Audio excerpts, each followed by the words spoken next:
Today I'll be showing you guys how to put back together a Victa 2-stroke G4 carburetor. The tools that you'll need is a flathead screwdriver and a pair of pliers. First thing you want to do is get your carburetor body just like this, and you want to get your float, your needle, and the cover here where the primer is, and you want to put this together with your seal and everything, and you want to put it here just to get it out of the way because it can be a bit annoying with these small parts. So first thing you're going to do is you're going to get your seal. If your seal has cracks in it, you probably want to replace it, and you want to just slide it over just like that, so it's just all the way around it, perfectly on. Then you get your needle, and there's two holes here. You don't want to put it in this hole, you want to put it in the hole with a little piece of brass in the bottom, just like that. Then you want to get your float, and hook your float onto a piece of plastic just here, a little piece of plastic up there, and you just hook it onto there because that's what holds the float, and you want it resting just like that. My needle probably needs replacing. If it's resting too high, then it will need replacing.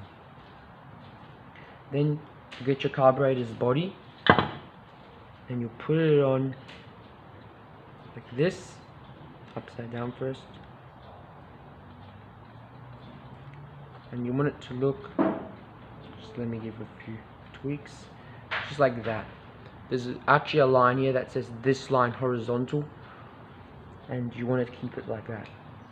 And you get your fuel jet and you screw it in like this, and when it gets a little bit too tight for you to screw it in, you get your flathead screwdriver. Just be careful, don't tighten it too much because you'll destroy your plastic thread. Tighten it in, and as soon as you see it just pushing it in, just like that, that's enough. Don't tighten it more than that or it's going to break. Then I'll show you how to put the kill cords for the sparking system.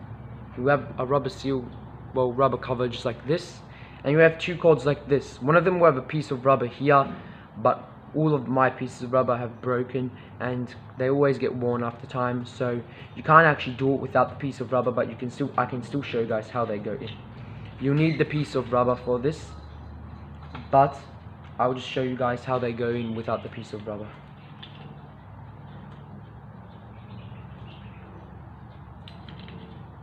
So you'll usually have the rubber there, and you'll put it in here, and it will stop about there, just like that. That cord will stop there, and this other cord does not need a piece of rubber or anything like that. It just goes through the top, through the carburetor, and out the other side well, through this part, and goes out the other side.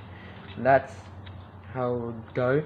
And the idea is that your accelerator here would be in here, just like that, and it would hit it.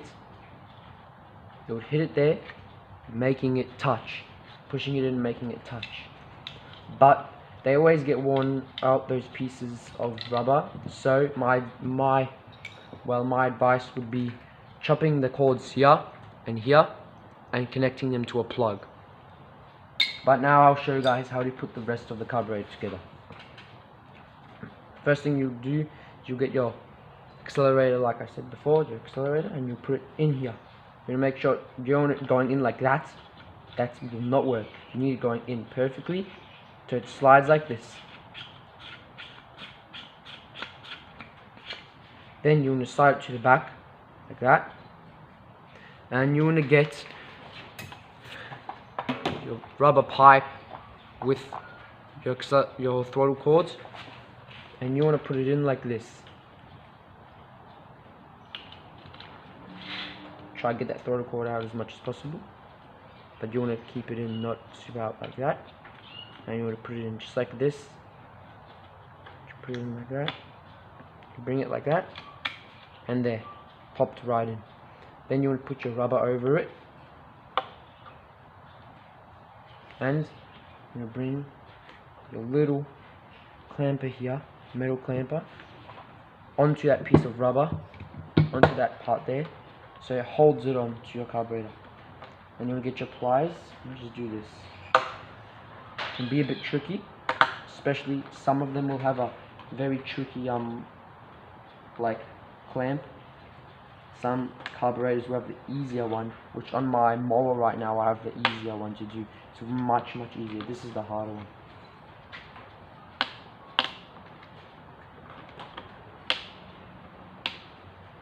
And then on just like that, clamping it to the carburetor. Now what you want to do is get your lifter, which will say here, this side down, right there, this side down, and you want to get your end of your throttle cord and you want to push it, so you're going about max throttle, something like that. So then you can chuck your lifter on. Put your lifter, it goes right in there, and you can bring it all the way to back there. Or if I was you, I just leave it in that max acceleration. See how that lifter works? Then what something else that you're going to do is you're going to get your needle here. It's not a needle, it's just a piece of plastic that's supposed to hold the digraph and to control it accelerating. And if you see here, it has a B, C, 1. You want to have this piece here. See that there? Bring the light over so you can see easier. Inside of there will be a little part that goes down a little bit. And I was just going to tweak real quick, show you. In there, you can see that there's a little part there where the fuel jet is, and you want to put the A going where that fuel jet is. That will make your carburetor, your mower, run a bit slower, because these Victa 2 strokes can sometimes be unpredictable. So you want to put the A there. If you want it running faster, you can put it to the C1, you can put it to the B if you want to, but A is the slowest running, and that's what I like to keep mine at, unless you're going through really tough weeds or something all the time. Then you want to get your little spring, put it there, and then you want to get your digraph, and you'll put that just there, and you want to make sure your digraph's not bent up like this, not bent in like that. You want to make sure it's all nice, flat, smooth, just like that, perfectly on. Then you're going to get this middle cover for the digraph, and you squeeze it down and push it to the side, and it'll go on just like that. And then again you want to check that your digraph's on well. Then with this piece here, you can try to put it on like that, but here if you go for a flathead screwdriver, you can just push out this piece, making it 2 pieces, and it's much easier. With this, you put it on right there. Make sure the digraph's good again, always I check it. Put it on, clamp it in right there, just squeeze it in, keep pressing it, clips in. Then you're going to get your big spring, and you want to put it right there, make sure it's on well, and you get this little piece here, cover, and you put it in there. Those 2 springs there will make your carburetor pump fuel to make it go into the motor. And that's it, your whole carburetor is together. You'll be putting a pipe there and a pipe there that will be connecting to the engine, but this is just for the carburetor assembly video. So yeah, that's all of it together. Okay, see ya.